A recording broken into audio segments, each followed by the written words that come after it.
Hello and welcome to the Disruptive Chef Entrepreneur Show. I'm your host, Christian Fischer, and welcome to our show on this beautiful, chilly Thursday morning. Once again, my name is Christian Fischer. I'm the host of the Disruptive Chef Entrepreneur Show. Welcome for being here today. Today, we have a little treat for you. A lot of you guys ask to answer a few questions. We did this a while ago, it was a big hit, and people ask some more questions, and we're going to answer those questions today.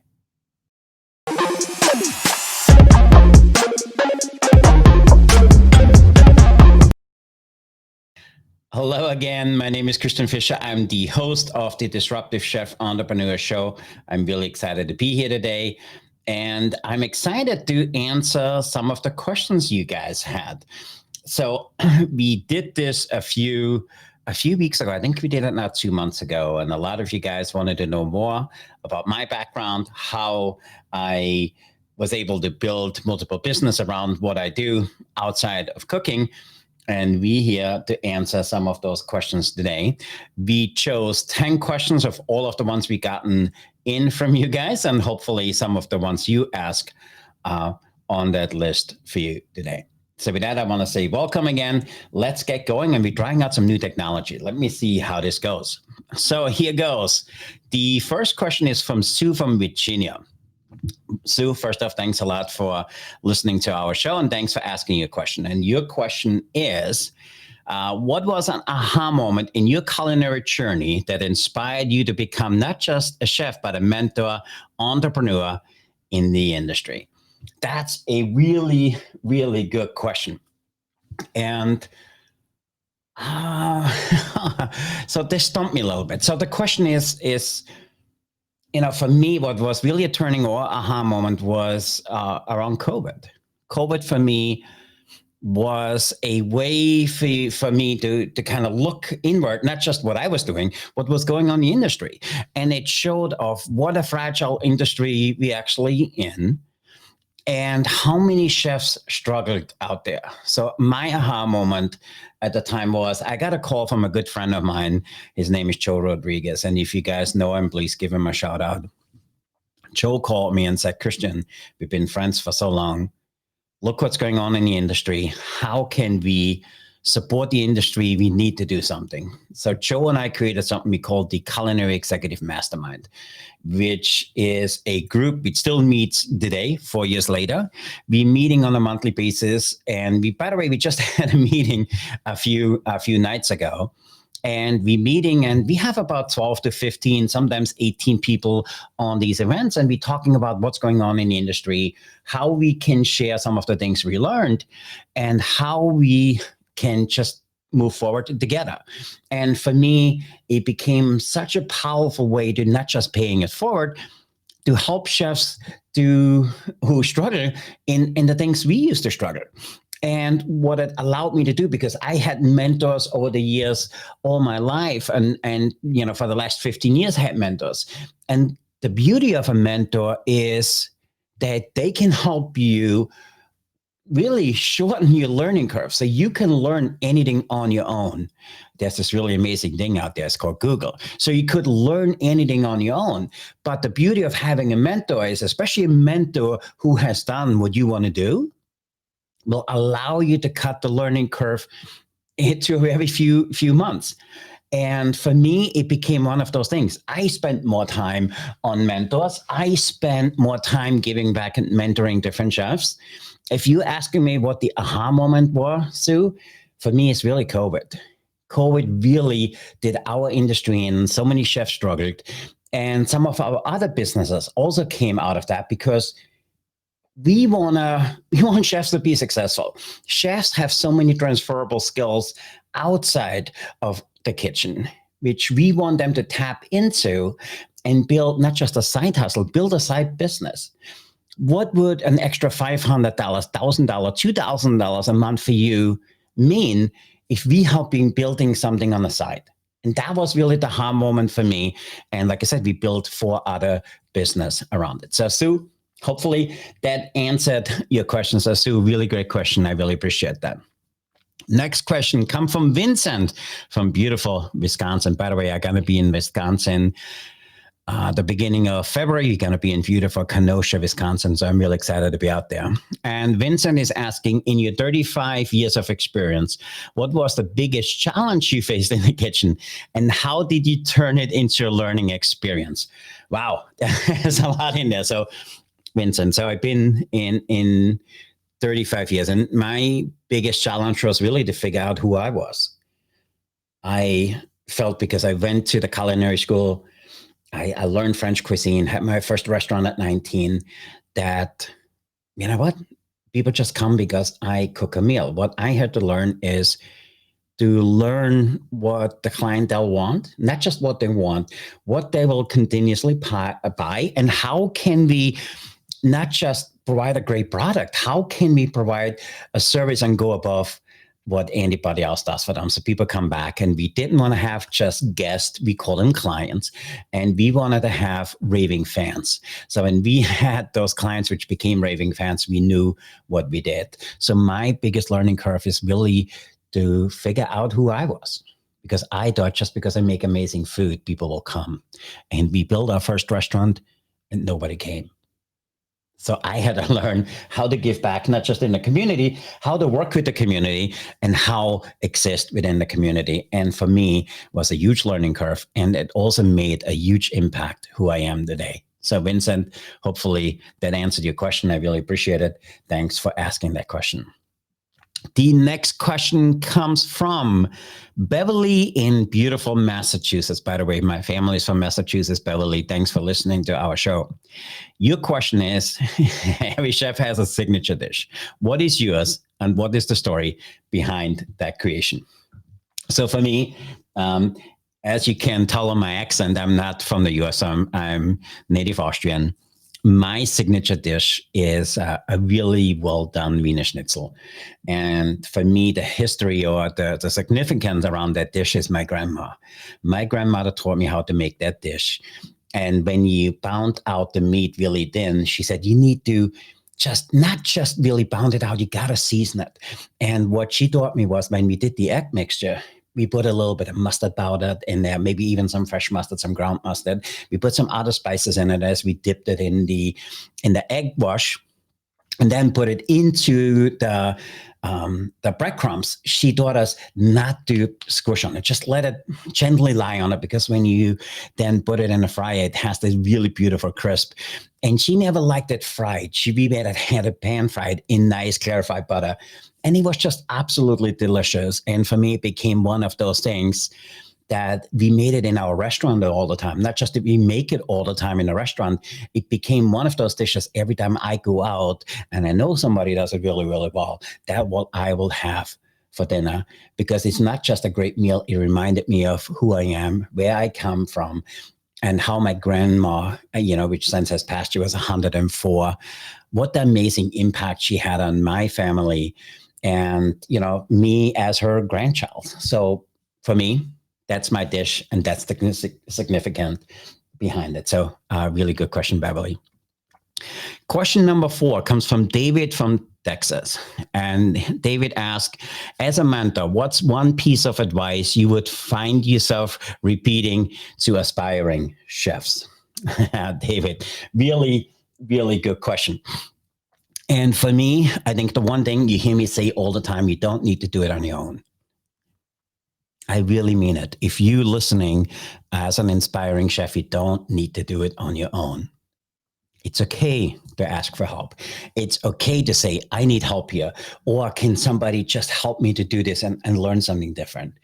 And I say this all the time because our industry has that stigma that, you can't show no fear. You can't show no weakness. You can't ask any questions. You are on your own. And that's absolutely not true. So for me, if there's one thing you hear me say all the time, you do not need to do it on your own. So if you struggle with something, there's somebody who probably has gone through what you have gone through. Ask them for help. Chefs are usually amazing in paying it forward. They will help you out. So I hope that answered that question for you. Question number 5. Todd from beautiful California. Todd, thank you for listening from California. You are asking, you are known for being a disruptive chef. Can you share an example of how to disrupt the conventional culinary scene? Really a great question. So for me, my disruption is really around as chefs, it doesn't matter how great we were yesterday. How can we make the day different? How can we make things better today? And not just how can we make things better for ourselves? Because I learned a long time ago, in order for me or my situation to become better, I needed to become better. So where I disrupted the industry, because for me, it was always, as chefs, we need to be part of a community. We need a support system, not just only a support system around cooking.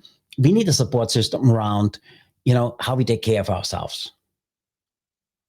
And that's really important. I lost a lot of very good chef friends of mine because they didn't learn how to take care of themselves.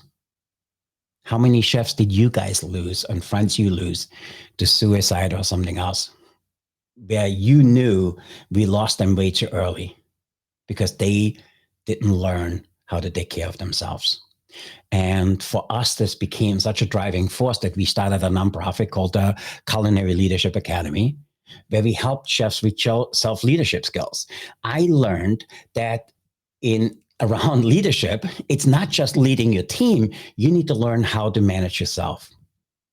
If you can't manage your stress, if you can't manage all the things come at you and need to go to alcohol, drugs, or something else, how are you going to manage a successful team? So for me, the disruption is around that we within chefs need a support system. Therefore, the program we created. The other thing what came out of that disruption for me is I've been really lucky. I had the opportunity to write many books with a publisher and many books on my own. And I had the opportunity to share my knowledge around writing books with a lot of my friends.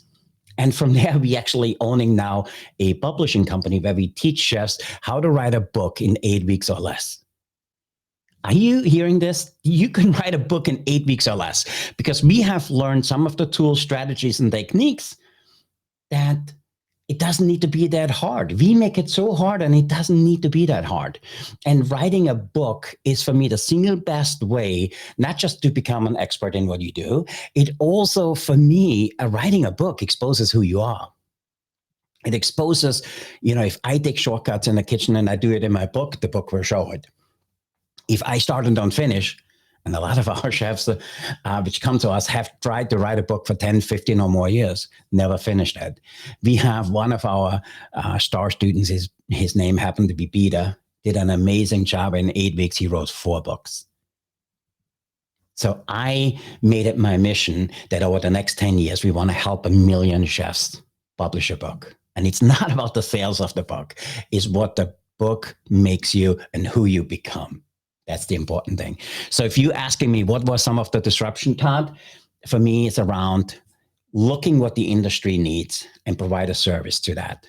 And we have 7 companies which doing that currently consistently. So hopefully that answered your question, Todd. Thanks for listening in. I believe you were from California, so thank you. Next, I have a question from Luke, Connecticut. By the way, Luke, I'm also based in Connecticut. So if you wouldn't mind, leave us a note below. I would love to connect with you. Luke's question is, how do you balance the high demands of a kitchen with personal life, especially given the extensive involvement in various culinary ventures? Really good question, Luke. And again, for me, it's really simple. We talked about it. It's a combination of all of that. Is how do I take care of myself and how do I surround myself with people which are better than I am? And I've been always very lucky that I had good luck with great people working for me. I also been very lucky that the people I partner with, we were able to build some successful business around it. So for me, how you balance that life is really simple. You need to schedule everything. And that works for me. I schedule my time with my family. I schedule workouts. I schedule when I do these events.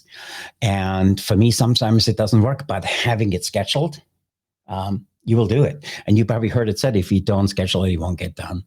So for me, I live and I measure everything. I measure how long I sleep. I actually use a Whoop. I measure what is the strain on my system, and I learned how to live within that. So if I put a lot of strain on my system, I take a little extra time to take care of myself. And then for me, that's super important. And for me, I allow people to come in and say, hey, Christian, I need help with that. Or I allow people to come in my space and say, Christian, you know what?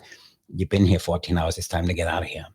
And for me, that seems to work for me. And hopefully, if you look at where you could find those little buckets of doing things amazing for yourself, I encourage you to take care of it. So hopefully, Luke, that answered your question. And again, I'm here in Connecticut. So by now, I think we're a little bit more than half through. I wanted to invite you to join our Disruptive Chef Club community. You can sign up. You're going to get the latest and greatest of what we do. We're rolling out a brand new program actually today.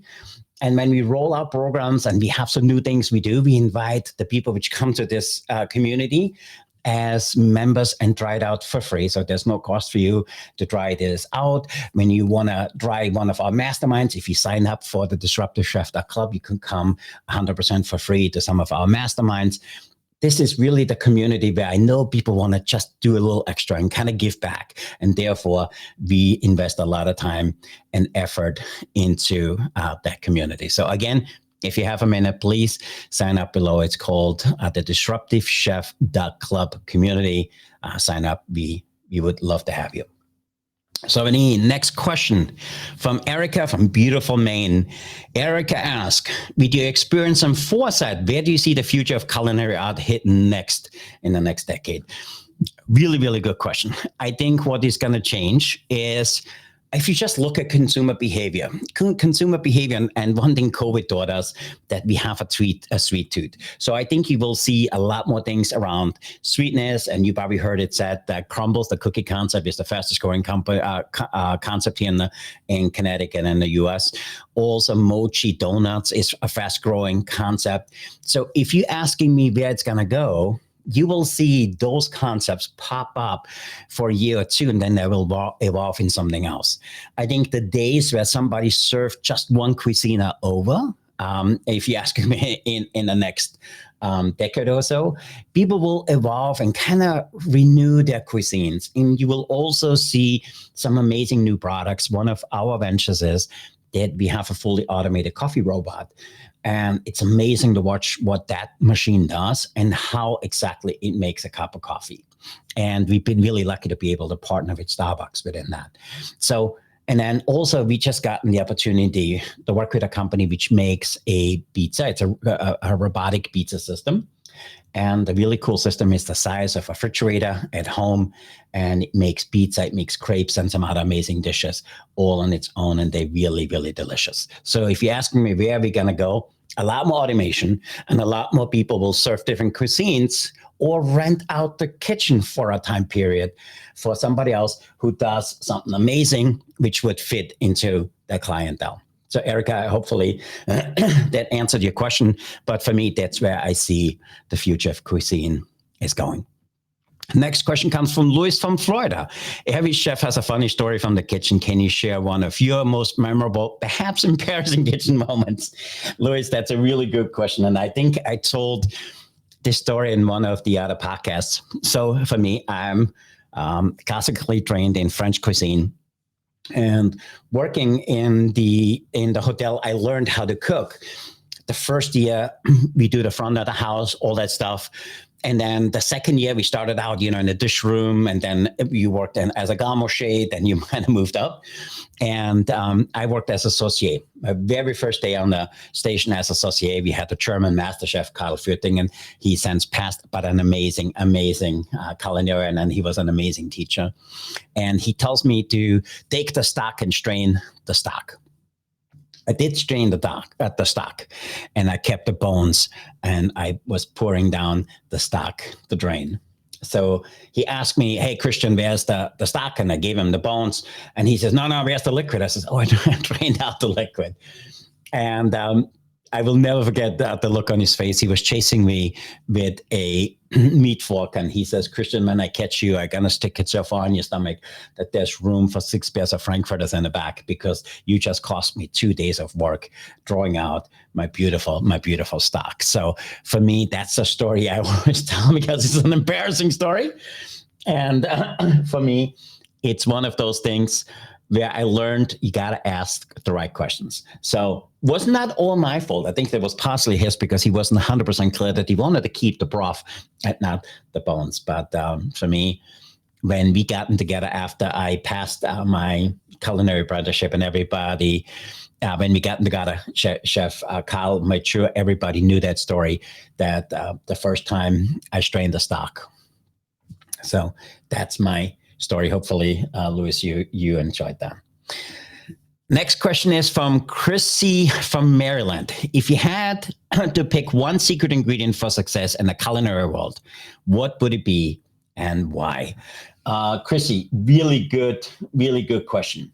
And for me, it's super simple. Everybody needs a mentor. You need to have a mentor. So for me, I have currently a business mentor. I have a wellness mentor, and I have a mentor who helps me with technology and digital media. I belong to 4 different masterminds. I believe everybody needs to do the same. I can learn how to do the digital thing on my own. And we talked about it earlier. It takes me 2 years, 3 years, or 4 years. Or I can pay somebody or partner with somebody who can show it to me in 3 weeks. Where do you want to be? So for me, I learned a long time ago, if you want to be successful, speed is king.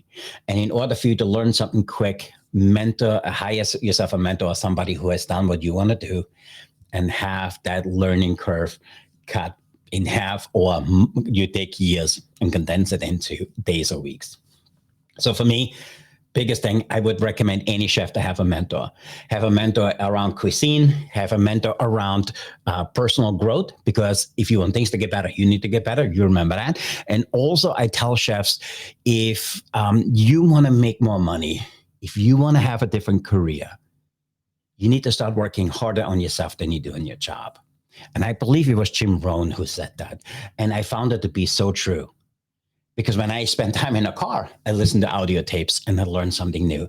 And when we went on vacation as a family, out of the 2 weeks vacation, I took 1 week for me, where I worked with some really amazing chefs for free. I went to their kitchen and said, hey, I have a vacation coming up in a few weeks. Would you mind if I come here 100% for free? I sign a waiver. You don't need to pay me anything. I just want to learn. And it allowed me to make it to the top 1% of my industry. And I encourage every chef doing the same. So hopefully that answers your question. I believe that was Chrissy. And I'm not sure where we are now with the questions, but the next question here is from William from South Dakota. Hey, William, thanks for listening in South Dakota. Can you pinpoint a pivotal moment in your career that significantly shaped the path of your culinary world? Wow. And for me, and I should see, William, you're the last question. And for me, what really changed everything was, for me, is I worked in this place in my apprenticeship. I was 18 years old. I took my motorcycle, because in Austria you could drive a motorcycle at 16 and you couldn't drive a car until you were 18, 19. So I took my motorcycle, went and see my girlfriend for lunch. On the way back, I will never forget it. It was April 27, beautiful spring day. I was kind of, high with spending some time with her. Driving back, red light, I stop, it turned greens, I get going. And I don't remember, but a guy ran the light and took me out, broke my second vertebrae. I had, the 4 screws, hand in a cast. Was in the hospital for a month. On my drive home from the hospital, I didn't drive out. The person which drove me home, we got hit straight on by a drunk driver. I flew out the window again, and in the hospital 14 months, in coma for 10 days. And that changed everything for me. And why it changed was, that was for me the time. I'm sorry, I get emotional when I think about it, because for me, I had to learn to walk again, talk again. And also for me, it was the time in Austria, everybody is almost like a union. I think it's the best way to describe it. And I just was in hospital in recovery about 4 months into it. This gentleman came and said, "Hey, young man, you have to make a decision. You officially 65% handicapped. That means you will not be able to work. What will you do? Will you change careers or do something on your own? Or will you retire?" Really let that sink in. As an 18-year-old, if somebody brings this to you, which decision would you make? And for me, the concept we launched today, the Choice Maker Blueprint, that moment, that pivotal moment for me, what changed it all. Because I made the decision that I didn't want to retire at 18. I wanted to do something on my own, and I opened up my first restaurant at 19, which changed my career and changed my life. But how often are you being confronted with these pivotal moments or with these small, seemingly insignificant things, but they add up? And for me, I would have never met my beautiful wife. I would have never met my adopted children if I wouldn't have said yes and made that choice and do something else. So now I'm asking you, how often are you in the position to make that choice? And you probably heard it said that most of us, if not all of us, are a single choice, single decision away from a totally different outcome of a life and career. Really let that sink in. One little choice, you are away from a totally different outcome of a life or career. Wouldn't you like to have a mentor? We talked about that earlier, to help you, to guide you through that. If you feel the way I do, that you would say, "No, I do not want to retire," please look us up and become part of our community, because that's what we are all about. So with that, I want to say thank you for having me. William, I hope that answered your question. You were the last question of the day. And again, if you haven't done so, please check out the Disruptive Chef Club, which is our community, where we're going to have some really cool events for you guys.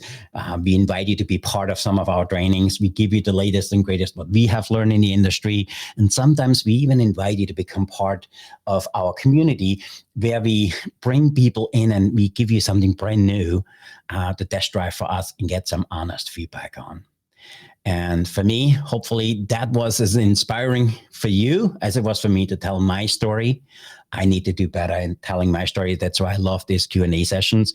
And I asked my team if we could do this maybe once every 2 months or so, for me to kind of share a little bit more with you guys who I am and what made me who I am today. So with that, thanks for listening. I appreciate you being here today. Until next time, remember to disrupt the kitchen, fire up your career, stay hungry for change. I did.